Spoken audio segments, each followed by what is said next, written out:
I'm a rank amateur when it comes to setting up and running a CNC mill. Almost invariably, I screw up the G-code and ruin the part the first couple of tries. And that costs money here in Hawaii, and especially when you're working on aluminum. This little piece of aluminum goes for around 20 bucks here in Hawaii. Being a cheapskate, that really gets my goat. So here's what I've come up with. You test your G-code on a piece of plastic that you make for free. Here's how you do it. Go find yourself a contractor that does water mains or sewer lines. They'll often have stub ends that are of no use to them. They need the bell end. They'll give them to you for free. This is a piece of 12-inch pressurized water main, 3/4 of an inch thick. Cut off a length, 6 inches to a foot. The blade that I'm using is kind of dull, but you get the idea. It gets kind of boring, so I sped the speed up by a factor of 2.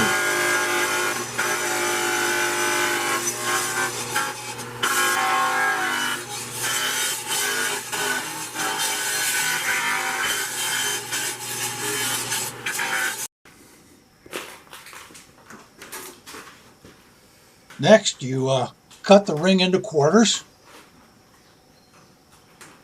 and cut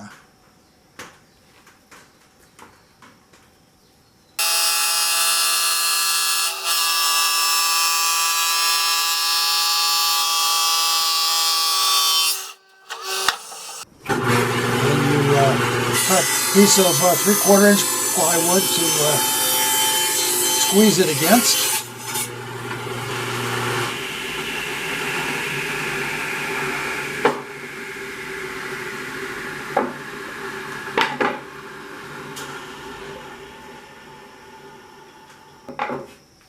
Put them in between, put some clamps on, and you're ready to go in the oven.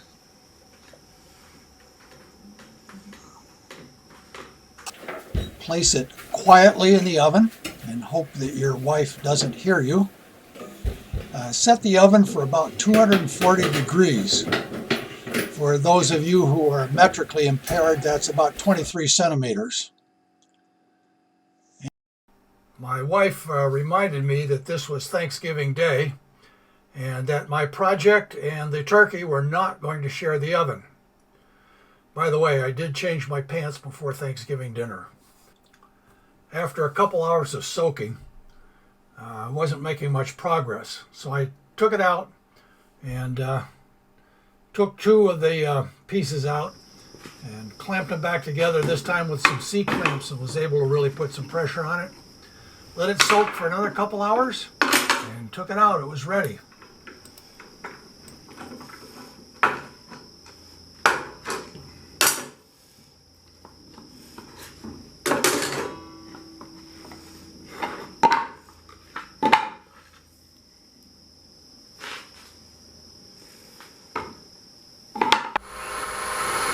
Now let's square up the piece.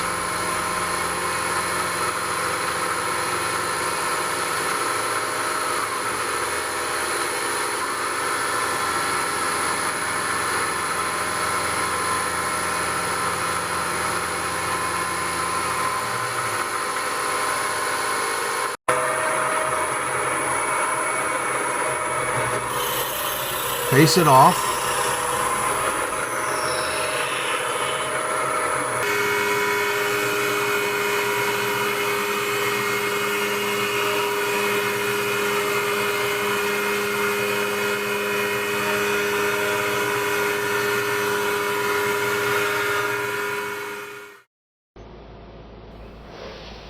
And we have a nice clean piece of stock to work with.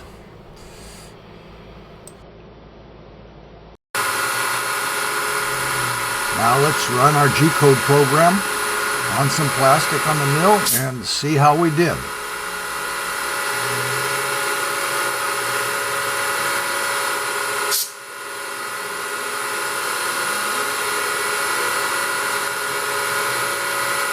It gets kind of boring, so I speeded it up some.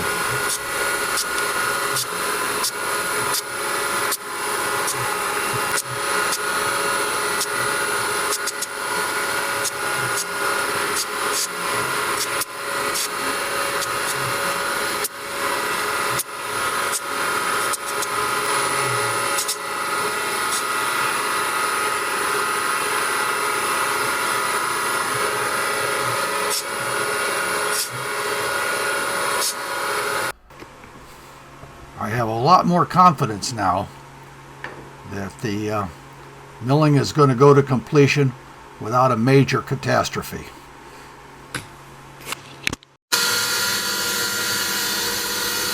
Here we go on the aluminum. Just keep our fingers crossed. Well, I guess I'll give the final product maybe a B-.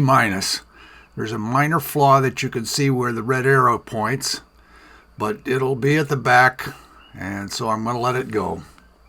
In case you're wondering, this piece is part of a belt tensioner for a NEMA 42 stepper motor that's going to operate the knee on a Bridgeport mill. I'll make a video of this project when I get the bugs worked out of it. And you might note that you can make different shapes and sizes out of the plastic idea. Glue them together with PVC, and you make turning stocks or real thick pieces. Well, that's it for now. Thanks for watching.